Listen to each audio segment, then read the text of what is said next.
Hello everyone. Today we'll talk about how to fix or how to solve Tinder white screen. To know how to fix or how to solve Tinder white screen, you should just go to settings.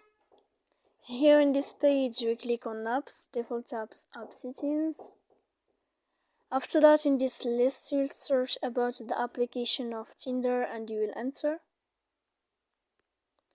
When you'll find this page of app info, you will click on first stop and you will click OK.